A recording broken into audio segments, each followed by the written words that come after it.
trying to assure that people, planet, and profit are equally important to them and train them in that ethos. In the past 20 years, since we've been doing that, we have seen growth in this concept and profound positive changes in the world. So we are gathered here in which I believe is a pivotal moment in human history and is defined by profound socio-economic, technological, and geopolitical shifts. By saying that, I mean the rise of artificial intelligence, robotics, blockchain, and other transformative technology is reshaping the very fabric of our world. This shift challenges us as leaders to think differently, act decisively, and live with courage. Today, I'm proud to introduce you to new leadership framework we are exploring and designing in Kotruli. This is called Vanguard Leadership. It is a forward-thinking approach designed to navigate the complexities of AI-driven world while trying, if possible, staying aligned with United Nations Sustainable Development Goals. This is not just a framework. We will try to have this as a call for action for all of us to refine what leadership means in these uncertain and rapidly evolving times. So, by saying that, I would like to give a word to Josip, who is Kotruli Vice Dean, to set the stage for the change. Thanks, Drazen. Good evening, everybody. My name is Joseph Santora, and I've been working with Drazen. He sort of came up with this idea, and we've been working collaboratively on this idea. And we'd like to add you to the conversation, and that's part of what we're doing here. I think the first thing we have to recognize is that we are in a, and you all are familiar with this, we are in a volatile world. We are in a volatile, uncertain, complex, and ambiguous world. And how are we able to deal with that world? Well, we think that Vanguard Leadership will do this. Basically, we're looking at it as an example of a sort of a cutting-edge approach to leadership to be able to meet the societal needs today and the business needs and be in compliance with the UN and its sustainable development goals. So we're trying to solicit from you, I guess, some of the components, and I'd like you to think about this, some of the components that you think might be included in Vanguard Leadership to help us to develop the framework that we can share with everybody. So for example, one of the areas that, is resilience. We talked about it yesterday with Joe DeSena, and Drazen had mentioned it several weeks ago when we started this. So we think that may be part of it. We also want to look at this through the lens of a critical thinking. You know, how do leaders harness things to address issues that constantly need revision and need to be reviewed? For example, what are the climate issues that need to be revisited? Well, what is inequality in the world and how can that be addressed? What are issues of global health and how do we integrate that with AI and being effective? So those are some of the things that we're thinking about. We also are thinking about other ways in which the model that we'll try to develop based on this workshop and some other workshops in the next few months will help us to prepare leaders to become much more agile, to be able to make better decisions, to be more ethical and strategic in their planning and their development, and how we can create a better sense of community. So I guess what we're saying is, you know, how can you help us develop this model? How can you help us deal with the adversity that we're all being confronted with? And we look, for example, at somebody that Drazen thought about who might be a fairly good example. And we looked at Elon Musk, and we said, you know, he's at the crossroads of innovation. He inspires people. He gets things done. And we consider him at this moment to be an example of Vanguard leadership. If you have any questions or thoughts that you'd like to share with us, you can do that. Drazen, do you want me to talk more about why it matters to them, or are you going to do that? What would you like? I can just wrap up this and we will give One thing before you go, I will be sort of, when you talk later, folks, I'll be taking some notes and at the end summarize some of the things that you've provided us with so we can begin to work on our model. Sorry about that, Dres. Thank you. No problem. We are like now, we have like a jazz session, we try together good artists, and this is like a first rehearsal. Okay, I will just give you some historical terms. The term vanguard refers to the leading edge, the pioneers who encountered the challenges first and charted a course for others. This is what we actually want leaders we train to do. Today, as leaders, we find ourselves in the vanguard of societal transformation. But what does it mean in practical terms? It means embracing resilience, critical thinking, like Joseph said, and maybe most important and hardest to do, augmentation as a core component of our leadership toolkit. Consider the SDGs, climate action, reducing inequality, and ensuring global health and well-being. These goals are more relevant than ever, but we believe that these goals are under the threat.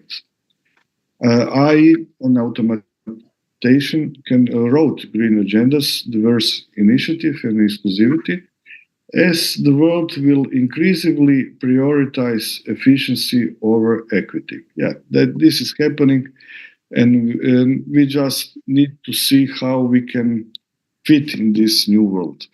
These new technologies also hold immense promise. The question is, how can we harness their potential while safeguarding our values? So Vanguard Leadership is about preparing leaders to operate in this intersection of technological innovation, ethical responsibility, and strategic foresight. It drives inspiration from many resources, but let's say most like picturesque one is precision of adaptability of Special Forces Commander, which is calm under pressure, agile in the face of adversity, and forward-thinking in a strategy. This leadership style recognizes AI as both as a friend and potential foe. So we would like AI to be our friend, but we also have to look to AI as a foe. It equips also leaders to leverage AI-driven insight for better decision-making while maintaining the ethical compass to guide their actions.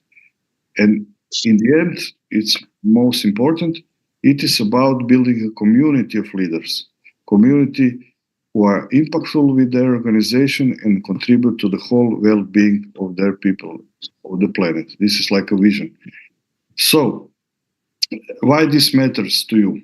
As a collab members and stakeholders and friends, we are uniquely positioned to influence the next generation of leaders. This workshop will not be just introduction. It is invitation to collaborate in shaping a leadership model that drives positive change while exploring profitability and sustainability. This is invitation for the big Spartan community to N and to big Cotruli community. We aim to equip leaders with the skills to navigate volatile and complex environment. We would like to foster a like-minded leadership community, most importantly, capable to driving sustainable impact, and train our alumni and future MBAs and stakeholders to rise to the challenge of rapidly evolving global landscape. By saying all this, I would like to introduce the Joe DeSena, friend and inspiration to our work. We met more than, let's say, 1 year ago, but what I was talking with them inspired a lot of this, what we are hearing now. He, in my opinion, is leading by his hard way and Spartan ethos, the community of millions of Spartans, and his take of this topic will give us valuable insight and inspiration. I'm not sure how he feels about all this, what he say right now, but now we will have opportunity to hear Joe point on all this. So Joe, this is now it's your turn. Thank you, guys. Welcome, everybody. Thanks for having me. So let me give you a little quick background on Spartan. We operate in 45 countries.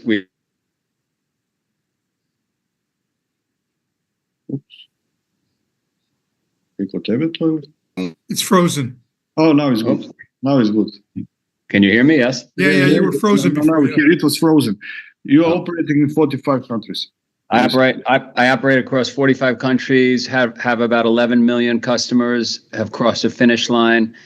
The pandemic was an absolute disaster for us. As you can imagine, we got shut down every place except for Eastern Europe, because the Eastern European mindset, my team members there were able to keep that market open somehow. We lost an insane amount of money. We should not exist as a company anymore. We didn't have the capital required to sustain ourselves during that period of time, but the vendors worked with us, the employees worked with us, we made adjustments, and this year will be quite profitable, and we're digging our way out. When I reflect back on what attributes got us here and what we should all embrace as leaders, future leaders, it was resilience. It was the ability to not give up. Our partner is a company called Hearst Media. They're over 100 years old. They're on my board of directors, and they give us lots of advice. And coming out of the pandemic, they told me that we should go bankrupt, that there was no way we could survive. This is a company that's over 100 years old. They own a very large percentage of ESPN. They're quite profitable. They were telling me to close the doors, that we couldn't do it, and it was too risky. And I didn't listen. And we hung in there, and we applied this grit and resilience and stubbornness, and somehow have found our path to the other side. So I guess I would implore everyone here, whether a current leader or a future leader, to the value of being resilient, of being rugged, of having calluses, and not being afraid of dealing with tremendous adversity, on practicing adversity so that you're ready for when the hard times come. So that's a big message from me, is how important resilience is and how important perspective and the mindset is regarding artificial intelligence, or this rapidly changing world that we live in.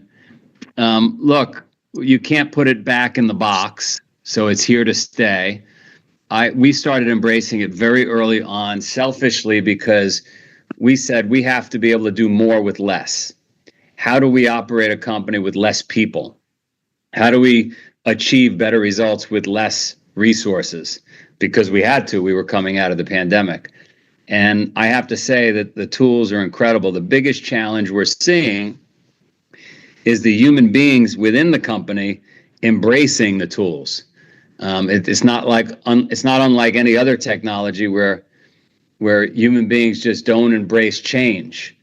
And so I've actually brought somebody in that works with all of our employees around the world, 500 people, and tries to optimize them and tries to get them to be more accepting to these new technologies. Are they dangerous?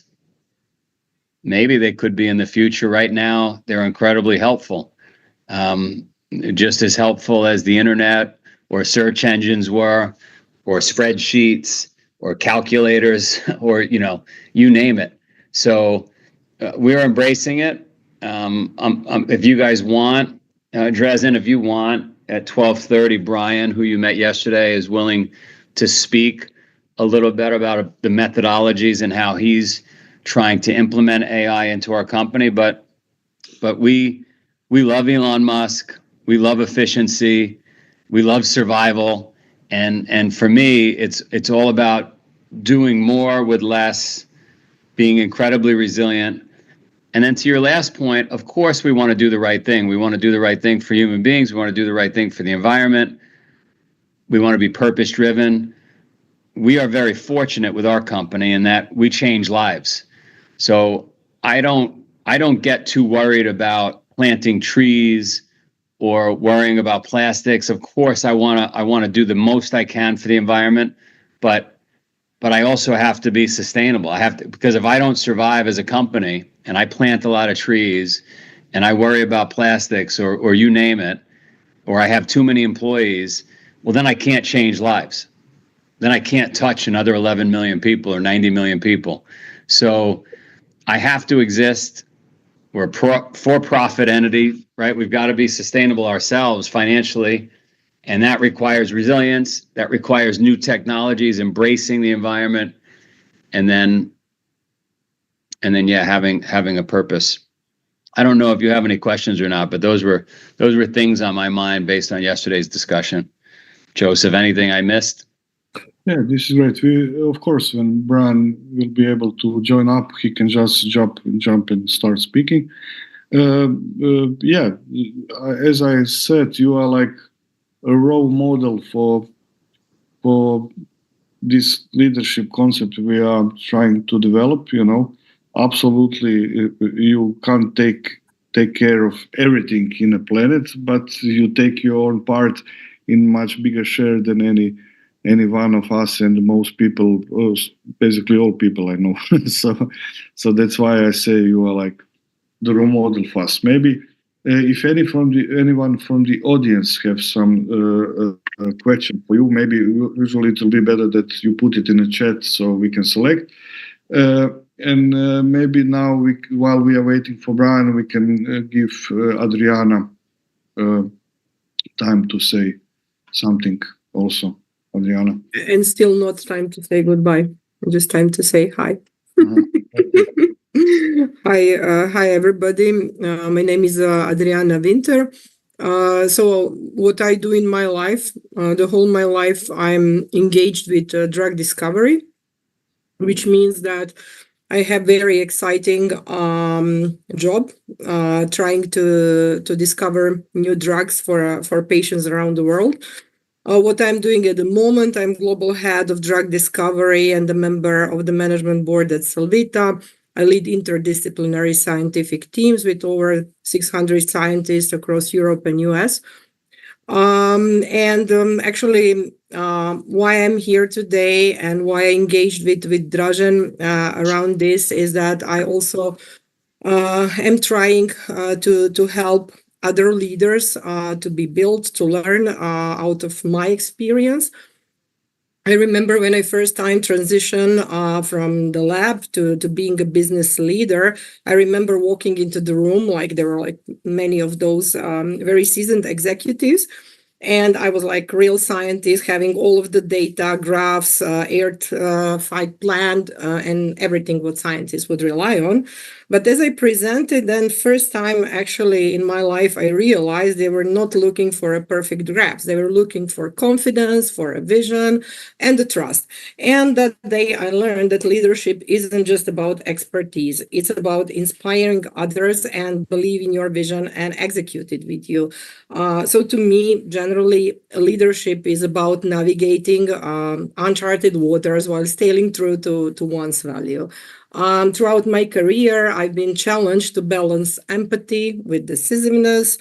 So authentic leadership to me doesn't mean showing weakness. It means using your strength to empower your team. One of the most transformative experiences for me was during a major merger we went through. And beyond all of these financial strategy, corporate things, it was about aligning two different cultures and inspiring people to trust in a shared future. There were moments of doubt, of course, but I learned on the principles of authenticity and adaptability. And what was the result? We not only grew as a company, but we created actually a stronger, unified team, being capable of tackling global challenges in drug discovery. This concept of Vanguard leadership resonates deeply with me, especially through my work with Kotruli CoLab. And at CoLab, we should train leaders to embrace innovation and agility while fostering this resilience you've been all mentioning, and drawing on strategies from disciplines like modern warfare and AI integration. And these principles are, of course, critical for preparation of leaders for this what we can say unpredictable future, which is shaped by technologies, shifting global political paradigms and competition that is around that. So at Solvita, for example, in company where I work, we are leveraging AI to enhance drug discovery processes, directly contributing to actually SDGs, particularly this part of good health and well-being. But success isn't just about this technology, just to repeat once again, it's about this cultivating the human skills to lead this vision with the vision, resilience and adaptability in this era of rapid change. I believe that during my career, actually, I needed to be very resilient because I was constantly embracing new roles, which were completely out of the scope what I was doing before that, and I would like to transfer that further to future leaders. Beyond this of my corporate career, I'm really deeply committed to building a robust scientific ecosystem in Croatia, and through initiatives like national scholarships I introduced and mentorship for young scientists, I'm really fostering or trying at least to foster innovation and empower this next generation of leaders in the region. So that's who I am. I'm glad to be here today, and hopefully we will be continue working together on this initiative. Okay, thank you, Adriana. So Adriana is a core leadership, and this particular expertise in drug discovery methods we would like to use in, let's say, in our process of Vanguard Leadership discovery. So there are some parallels. So now I will introduce to you Matis Meglitz, who is also Kotruli alumni and also one of the core lab leadership members. In my opinion, he also finished our MBA, but he's like you, Joe. He's let's say one of the role models of how Vanguard leader should look like in a real life. So this Matis, introduce yourself and why I speak so highly about you. Thank you, Dražen, for your kind introduction. I for sure aspire to be a good leader, but there's always work to be done. All opinions today shared are my own personal, not representative of any organization that I work for. Now, who I am, similar to Adriana, I've spent my career in healthcare. Started as a public health physician, and then through Kotruli experience, through the MBA, that helped me gain understanding more of the business world. And I spent the last 10 years in pharma and medtech commercial roles, international and global. And the thing that really drives me personally, my purpose, is to help the health tech industry do a better job to provide more value to the healthcare systems. And, for me, in terms of why do the new leadership models matter to me? If we look at the future that if we look at the future that Dražen and Joseph just described, it's gonna, especially in healthcare, and linked to SDG 3 around health and well-being, these new technologies and new ways of working are going to bring tremendous value to healthcare. Robots, just imagine robots helping, in elderly homes and helping in manufacturing facilities. So there's a lot of this potential that will be unlocked, and we as leaders, we have a responsibility to understand what's coming and to be prepared to really benefit. Both of course our companies benefit from that, but also benefit back the society. So if I look at it personally, me as a leader in healthcare, I need to be at my best. I need to be at my best both to understand the risks and the opportunities that are coming, and as well as I need to be, the qualities that we've heard earlier today. I need to be agile. I need to be resilient. I need to understand this and misinformation, and I need to be able to sift through that. So my personal take on the Vanguard leadership part, and some of my learnings from the approach that has worked best for me in terms of sustainable success, but also balance through life, was what I call a 3 laser beams approach. The 3 laser beams approach is basically my take on how I spend and prioritize time and effort in my life. And of course, work and achieving goals around, healthcare transformation, that's an important one. But that in isolation would not be enough. And so, for me personally, I've got, work, I've got family as the other laser beam. And then the third laser beam for me is a personal activity which is not linked to work or potentially to family. For me, that's sports, outdoor sports. Now, why laser beams? Why just not any light bulb? The point is, we need to be at our best. We need to always push the boundaries. So how do I ensure to be at my best is to remain focused, but remain focused on a limited number of things. So yes, I've got these three things, but in all of these three things, I am focused and I try to excel, and I really can commit because I'm not spreading myself too thin. Now, why three? I think without the three, I would not have enough of that balance. So if one was not going as well, or I had big challenges, I might not have the other two to fall back on and to search for inspiration, to regain energy, etc. So that's why kind of the three laser beams.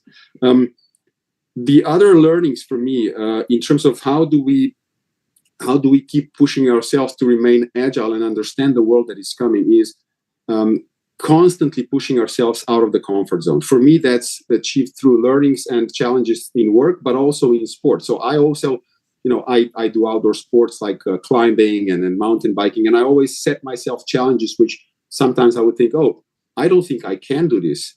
And then I reverse engineer. What would it take? What is needed to achieve that? And then when I achieve it, it expands my comfort zone. It allows me to do more, gain self-confidence, and again, push boundaries some more. We've spoken about authenticity. I don't want to kind of repeat. And the other thing, I think the last point to note on the future is future leaders will need to have a fundamentally better understanding of navigating the information space. So the disinformation, misinformation space, because before there was not enough information and, you could rely on a lot of the sources. Today, information is, you can find whatever truth you're searching for. So it's going to be much more important for us to be able to understand what is actual facts behind the information that we can access. So that would be my couple of words of wisdom that I've learned the hard way through my career so far. Back to you, Dražen. Okay, thanks. Joe, is Brian came or we are waiting for him? Brian's not back yet, but okay. If he can, he will jump on the call. So now I will introduce you my friend, a very good friend, who is with us from the very beginnings, Dr. Herman Vukušić. He is expert in war trauma, and he will tell you more why we think it's important. We want our leaders to be tougher for the tough times ahead of them, and we see a lot of similarity with war veterans trauma, PTSD, what today leaders are facing. And if you are going to the doctor a lot, something is wrong with you. It's better to have this approach like Joe, to be like strong all the time and not having this type of problems. But okay, we are not all built the same. And by saying that, Herman will explain more about what he's doing and why he is essential core team member to this project. Thank you, Dražen, for such a beautiful introduction. As Dražen said, I'm with Kotruli from its very beginning. I'm a medical doctor with 30 years of expertise, psychiatrist, mostly in war trauma. And I've been expert consultant for the European Commission and also for the European Association for Security and Cooperation. As Matthias said, we live in a world of too many information. If we go back to the 16th century, in Shakespeare's time, a person who lived in those times through his whole life, he or she gathered as much information as we would content in today's one issue of daily newspaper. So when we speak about volatile world, about rapid change, we have to take that in consideration it presents a great stress, a great challenge. And when system faces itself with a challenge, I will now make a parallel with one mathematical theory which is called point of bifurcation. When system meets a critical point, when parameter changes, it changes its stability. It either follows or continues to grow up or dissolves. And Joe gave us excellent, as Rajan said, a role model how his company, meeting a bifurcation point, continued to exist and thrive in very challenging and dangerous times during the pandemic. In my field of work, we can draw two parallels. The system or leaders that will survive are either resilient or, on the other hand, they face stress and they had learned from it, what we call salutogenic effect of trauma. I have been working with a number of veterans, and as I said in our warming up for this session, these veterans came from various war arenas, not just Croatia. I have been working with Balkan War veterans, with American veterans from last two wars, from Vietnam War, from veterans from all over Europe. And through my career, I've gathered a lot of information and data about why veterans make such a great and good leaders and managers. And there are a couple of key points, and some of previous speakers already touched on some of them. Veterans are they have team player mentality. They have ability to motivate. They have very, very, very, very wide diversity of thought. They have strong work ethic, and something which has been mentioned already before by Dražen and I think Mr. Santora, they have developed critical thinking skills. And if we can translate this experience and these tools that we have developed in psychiatry and psychology of helping veterans which have overgrown trauma and face the challenges and translate into the modern Vanguard leadership, we would be making a very, very, very important job, not just for leaders, but for the global community. And I will finish with my final thought is that artificial intelligence is a very important tool for augmentation of skills and tools that we already possess to utilize all these experiences and skills that we can translate from the field of trauma and of resilience to the modern leadership. Thank you. Okay, thank you, Herman, so much. Joe, did I see Brian here? Yeah. Brian. Yes. Hi. Do you want to jump on a talk? Yes. Okay. Yes, please. If that's Yeah, do it, bro. you introduce yourself and just start. Hello, everyone. Brian Moore from the U.S. here. I'm a retired Ernst & Young partner, and over the last year and a half, I've been really diving into AI. And fortunately, Joe DeSena is my neighbor, and he's been teaching me about resilience and getting up every morning early and working out and doing kind of those daily tasks to improve yourself. There's a book out there called The Slight Edge, and if you haven't ever heard of it, I would highly encourage you to read it. The Slight Edge talks about these daily habits that over time, they just look like a bunch of little daily habits. But eventually they hockey stick into success. And so learning about those daily habits and what you can do to improve your life, improve your family's life, etc. It's really those small little steps that you take, and they add up over time. So guys, one of the things that Dražen and team asked me to speak about was kind of AI. And as we look forward to applying AI, and it's the latest challenge, right? How do we apply AI to ourselves in our personal life as well as in our professional life? One of the things that I've come to realize over this past year and a half of really kind of exploring both Gemini and OpenAI's ChatGPT is if there is an I and an E in AI. And what do I mean by an I and an E in AI? There's individual productivity improvements, an I, that people can take. There's also enterprise-wide capabilities that AI can be applied to. As you can imagine, when you jump into an enterprise AI enablement, you got to start looking at hardware, infrastructure, data sources, and the payback in those projects take a while, at least 6 months, probably more like a year. And so the ROI on those projects are longer term. Now, they are probably higher benefit. But one of the things that I've been focusing on, especially with Joe's company and others, is the I. How can we enable the individual to go get an instant payback today?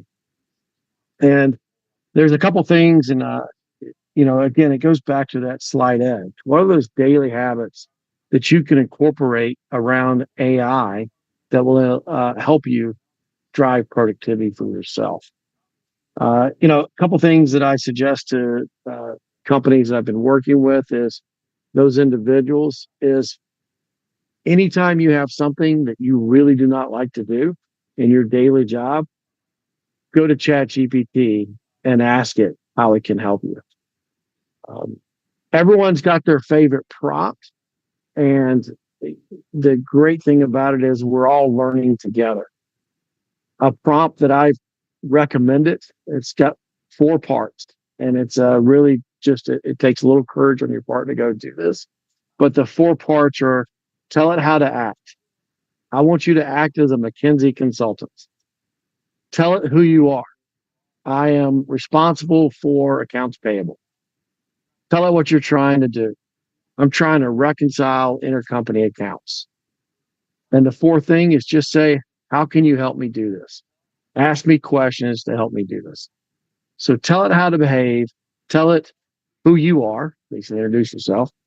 Tell it what you're trying to do. Basically, what you hate. Start with what you hate. And then say, ask me questions to help me. It is a simple prompt, and it does help you kind of get over the nervousness to how to use and understanding of how to use it and go accomplish something.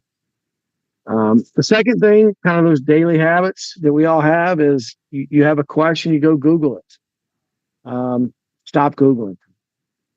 Go to ChatGPT or Gemini and ask it your question, your search question, your what you're trying to investigate.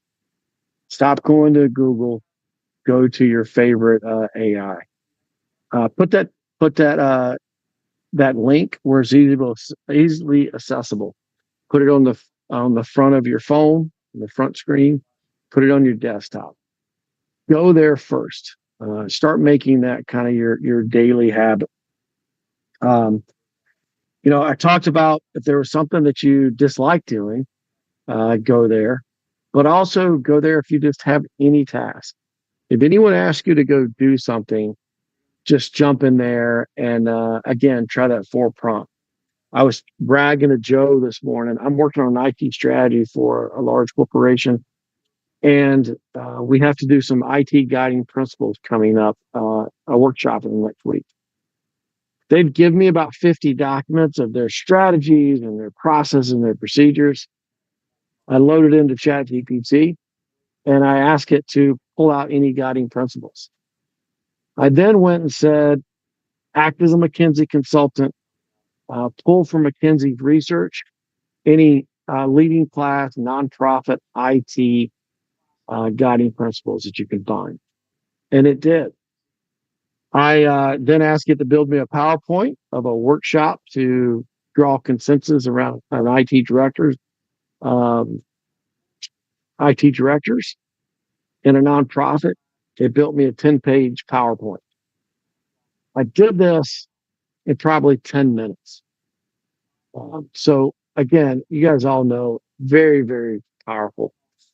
And again, it really kind of starts with just having a little bit of courage to jump into it and just start playing around. It's those small daily habits of going there first, trying the kind of 4 prompt model, getting you to it, finding what works for yourself, and moving forward with it. Drazen, that's all I had.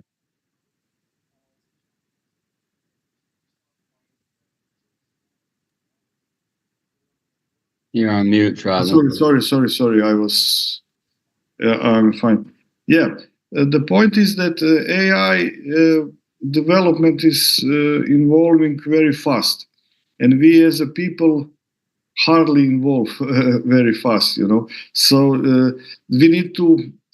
The best way to cope with that will be embedded ourselves as much as possible with AI and learn how to do that, because all the big brains who are in this field, that AI in some point of time, 5-7 years, no matter when, will become much smarter, like AGI, like even artificial superintelligence. And yeah, the concept of Vanguard Leadership is to train people as much as possible to be augmented with AI. Okay, another important concept, what we believe that leaders should learn, are related to military trainings, different kinds, but not just like when we think about military training, it's not just always the hard way and force. We are here talking mostly about asymmetric warfare, and with us is today the Zrinko, who is the leading expert in this field. So Zrinko will tell us more about himself and why we believe this is important concept for us to understand. So, good afternoon, everybody. Thank you, Drazen, for your introduction. It's a pleasure to be here with you. Shortly to introduce myself, for all my professional life, I've been working in the security and defense sector. I started my career at the Defense Intelligence in Croatia at the Ministry of Defense. I've worked there for 13-14 years. Then I switched for a period of time to defense policy, international cooperation, where I worked mostly with NATO and EU defense cooperation. And then I had the privilege to work at the Office of the President of Croatia when Mrs. Kolinda Grabar-Kitarović. And for the last year and a bit of my tenure there, I had the privilege to be the advisor for defense and national security to the president. I currently work at the Information System Security Bureau in Croatia, and I hold a PhD from the Faculty of Political Sciences in Zagreb on the subject of asymmetric warfare and the adaptation the U.S. defense, the U.S. military tried to undertake to face the challenges of asymmetric warfare. So why should this be interesting for business leaders in this world? To try to explain that, I'll try to define the term of asymmetric warfare in 30 seconds to 1 minute, maybe. I could talk about that for hours, but I'll try to be very brief. So it is the term asymmetric warfare has been very prolific, used a lot in very different ways. I think it should be defined that asymmetric warfare exists if the comparison between the opposing sides in this warfare is not possible by using the usual metrics of military and state power. Furthermore, asymmetric warfare can only exist if one of the actors is, if it's a war between a state and a non-state actor, and specifically a non-state actor which is not confined to a specific territory, who doesn't identify with a specific territory or a specific state.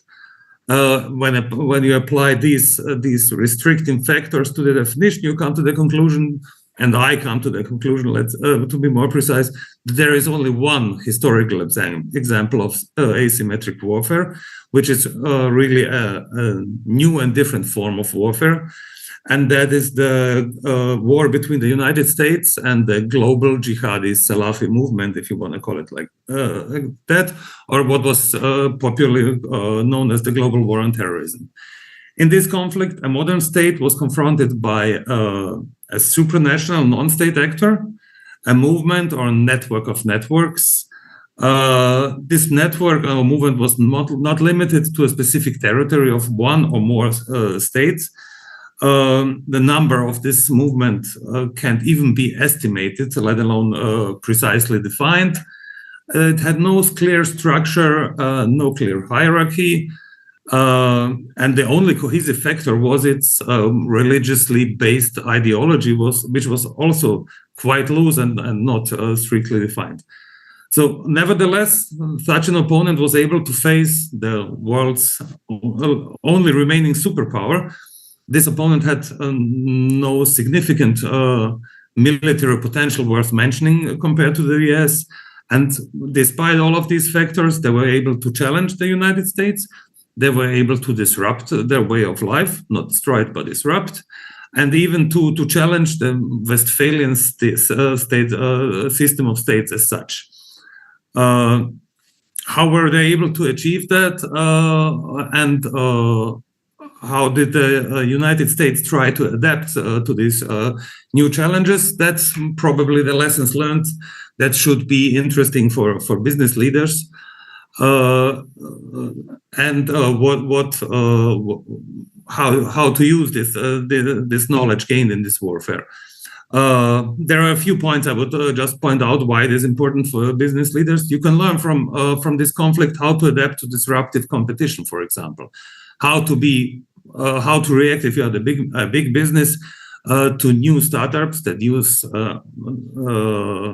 innovative ways of doing business or innovative ways in their attempt to compete to you, or how to be this disruptive new startup that tries to gain its market share. How to leverage your strategic advantages and your specific strengths. This is a lesson we could all learn. You could learn a lot from Al-Qaeda in this regard, for example. How do you use the few strengths you have? I'm not talking obviously about the cruelness of Al-Qaeda, but how to use and how to put to the best use your specific strengths is one point you could learn from this conflict. How to recognize non-traditional threats, new threats, emerging threats before you experience your economic 9/11. How to recognize indicators of those threats. And how to shape innovative strategies, how to change your strategic viewpoint. There you could learn a lot from the adaptation the US military and the United States as a country took in this conflict. I could elaborate on that for a long time, how they really adapted the concept that you have to wage a conflict without a defined end state and just be resilient, as Joe DeCina said, resilient and be able to fight on and prolong a conflict for as long as it takes. So those are some of the things that I think the business community could learn from this conflict, from both sides in this conflict, with the goal to cultivate a mindset among new leaders that values innovation, adaptability, and unconventional thinking and thinking of new methods. That I would say would be the takeaways for business. Speaking about artificial intelligence in this context, the first thing that comes to mind is the use and the potential use of artificial intelligence in the business of intelligence collection or intelligence analysis. I would argue that there is no big difference between the intelligence work states do in counterterrorism, counter-espionage, or whatever they do, and business intelligence. The tool set is the same. The ways how you do it and how you conduct this business are the same. A good example in this regard would be a company that is very well known in the intelligence world. It's called Palantir. They have developed the world leading intelligence analysis software. The people that created Palantir before that created PayPal, and when they created PayPal, they developed softwares to recognize financial fraud, to recognize patterns, and to recognize indicators of financial fraud. They used, after they sold PayPal, they used this knowledge that was developed in the financial world to develop a cutting-edge, world-leading intelligence analysis software. Again, it was about pattern recognition, recognizing indicators that point to conclusions, much like they did it in financial analysis. So just this is just one example, I think, where you see that lessons from the business world were used in developing intelligence analysis software, which is as I said, the world-leading cutting-edge software today, and vice versa. I think there are a lot of lessons to be learned from asymmetric warfare, from the tactics, techniques, and strategy used in asymmetric warfare. On the other hand, there's the strategies used to counter the challenges. I think they are quite applicable to the business community as well. Thank you.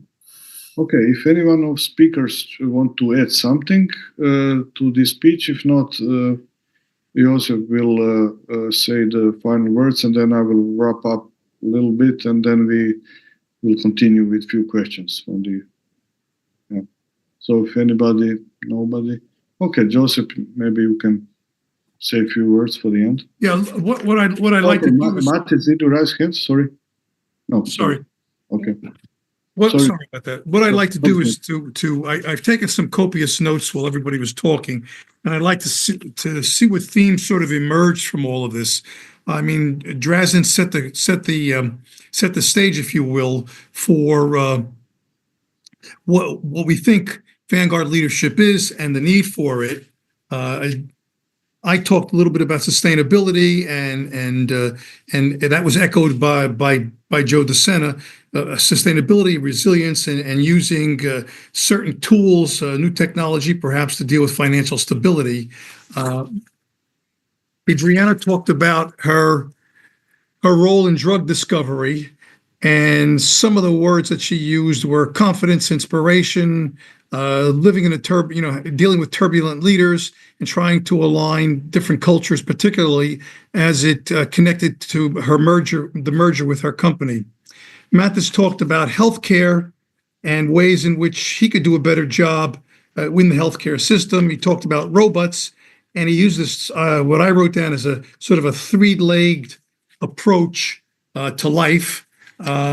Family, work, and personal. And the personal, he talked about using sports as a way of doing things. He also talked about risk and opportunity issues. Herman psychiatrist talked about veterans and what we can learn from veterans, because he considers veterans to be good leaders. Some of their characteristics are they're team players, they're motivated, they have a great work ethic, and they use critical thinking skills. And he also added that maybe AI can be used to augment some of these skills that people such as military, etc., already possess. One sec. Here we go. Yeah. And then I think that Brian recommended that we take a look at the book Slight Edge, and how we work on our daily habits and how to apply AI to our personal lives. He gave us the I and the E, two vowels, individual and enterprise. And he talked about how ChatGPT can help, and he outlined 4 questions that we should ask, and maybe we can produce some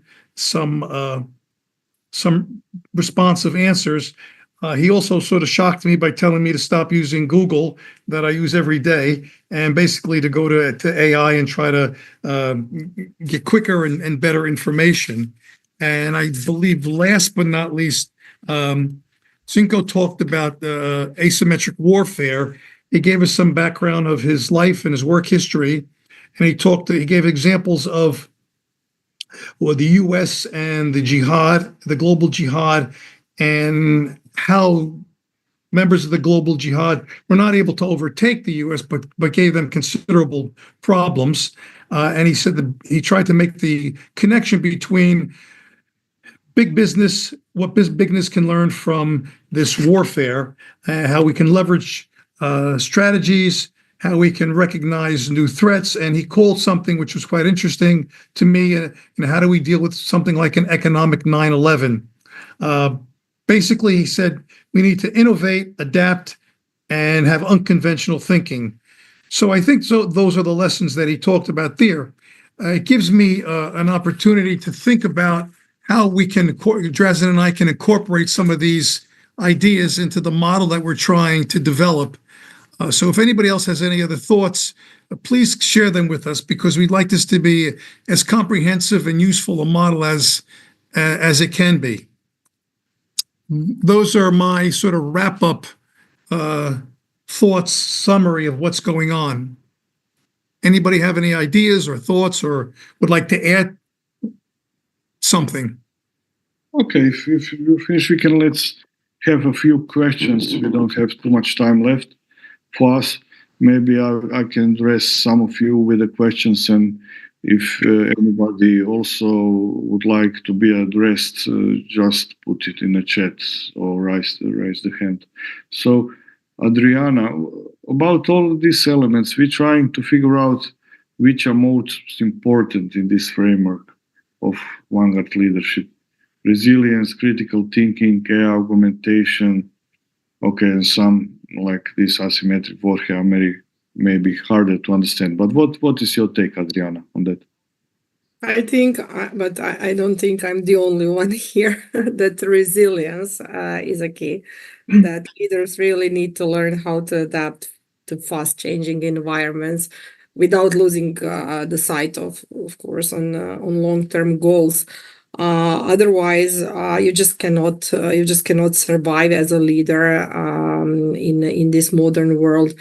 In critical thinking, the ability to question assumptions, challenge norms, and think strategically is indispensable, especially in industry like pharmaceuticals, where I work, where innovation drives success.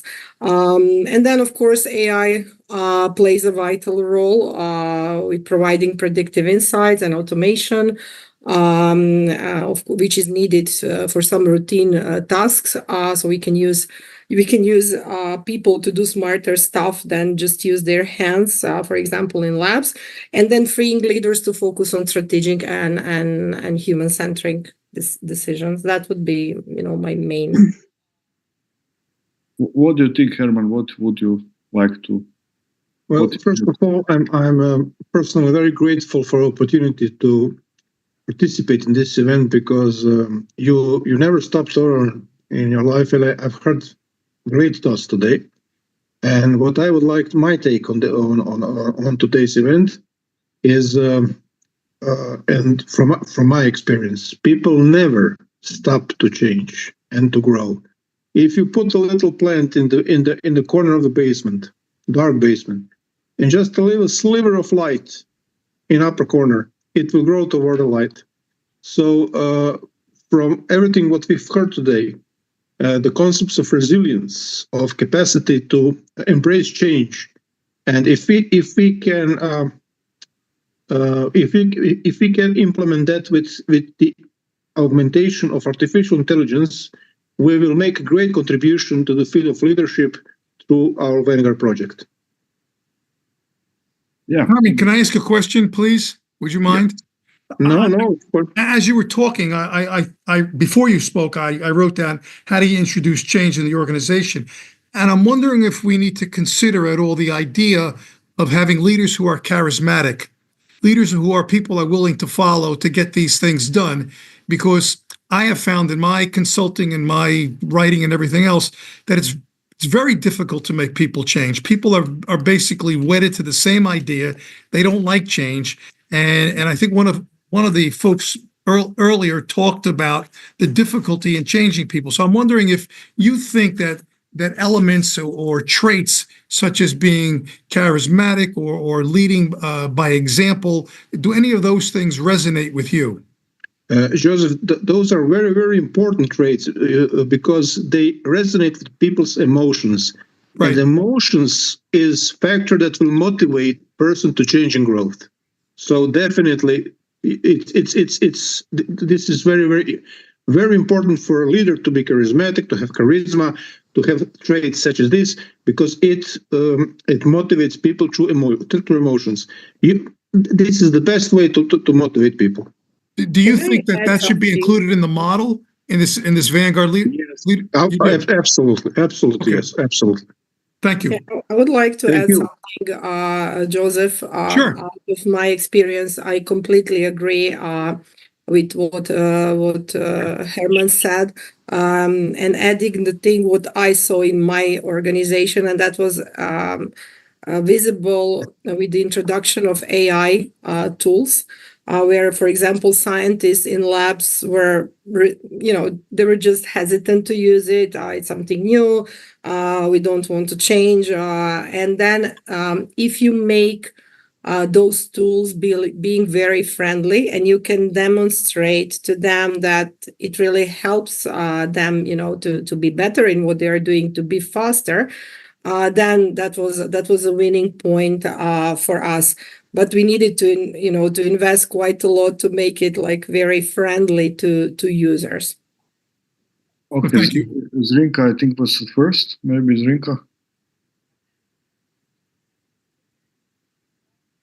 I just added that actually the leadership, the modern leadership of Vanguard leadership is about creating an atmosphere of trust and an environment where all team members feel safe to say what their opinions are, or ideas or suggestions, because this kind of atmosphere is actually accelerating companies to thrive. And this is actually building up the resilience, which is needed very much these days.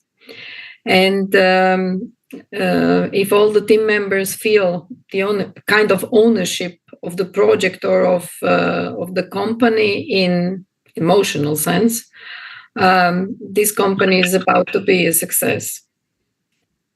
But this is the sole importance or the role of the leader in that respect.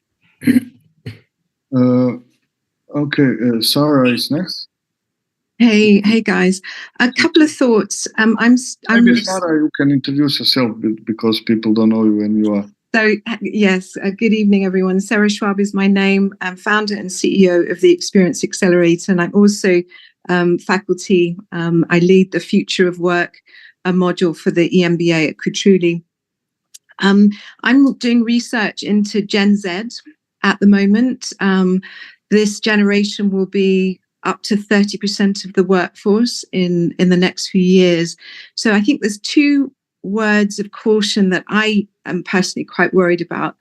Number one, the apprenticeship type roles that are available today will be removed by increasing use of generative AI. So one thing I think we need to think about is how do we school, educate, train our young people when a lot of the more kind of grunt work that they used to do will be done by generative AI in the future. So I think that's a real pressing challenge. The second thing is, I think what I'm hearing from this generation is a word of caution about the use of charismatic leaders, because what we, or I speak for myself, older people might think of as charismatic does not resonate at all with this younger generation. This is a generation who think us older people have actually left the world in a worse place than when we inherited it for them. And there's a lot of challenge. There's a lot of rejection of traditional organizational structures. So one thing I think we should think about is bringing millennials and Gen Z into this group, so that we're representing a future that they are happy with from a leadership perspective. I totally agree with you. Here with us is today Alvin. He puts, maybe you can speak up, Alvin, because he is the first who is starting with us with this training, and he is this generation you are talking about. Just say some few words. Fantastic. Hi everyone, my name is Alvin. So as Dražen said, I am the first generation of the Kotrogli EMBA. I think it's particularly interesting because when you look at this new generation, the younger generation, the Gen Zs, you have two different kinds of personalities. You have those that are very eager to, let's say, get things done, and those that are maybe a bit more happy to, let's say, follow. I don't really think personally, but these are just my views, that the world is necessarily, because I believe each generation sees like the previous generation is handing to them a worse world. So personally, I don't really think it's like a big problem per se, because as I said, we have like two different generations, two different like groups of Gen Z, and the group that is more, let's say, proactive is more, let's say, solution oriented. So very keen on, let's say, for example, working with AI to improve on their work or to improve on their outcomes. Yeah, so when it comes to demographics, maybe I don't think the generational gap should be an issue per se, but yeah, I'm open to other thoughts as well. Yeah, there is also a question in the chat from the Lucas, who is also a member of our core team. Maybe if any of you can read the question and feel that know the answer, maybe that you can answer, or maybe if some of you want to add something. I would like to add something. What, sorry? I would like to add something. What Sarah said and Alvin. I mean, Sarah stole something up. I wanted to say this, but I didn't think it would maybe come into the framework of what we were saying. But the Gen Z, which will contribute to the 30% of the workforce in a very, very foreseen future, the leadership paradigm that will take all the characteristics of the Gen Z in a perspective that meets their characteristics will be prominent leadership perspective in the world in 10 years to come. I'm a psychiatrist who in the past 3 years is working with that generation a lot, and I think that what Sarah said and Alvin are really on the spot, and that we have to include these thoughts in this project. Okay. Thank you all. Thank you all. We need to wrap up this. This was just an intro, like small focus group where we gather nice people to give their take and participate if they like this idea. What I can say for the last, we believe that future demands leaders who can adapt more, innovate, inspire, be resilient, ethically grounded, technologically adapt to this situation ahead of us.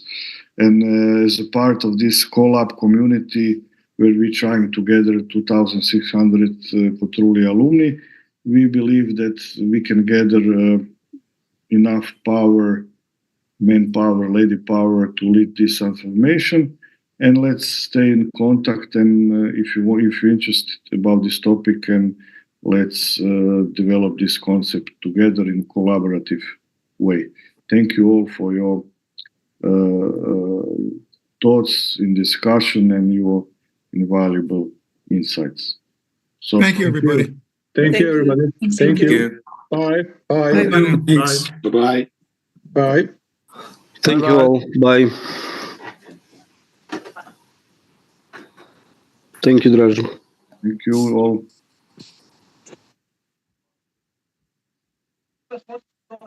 The recording has stopped.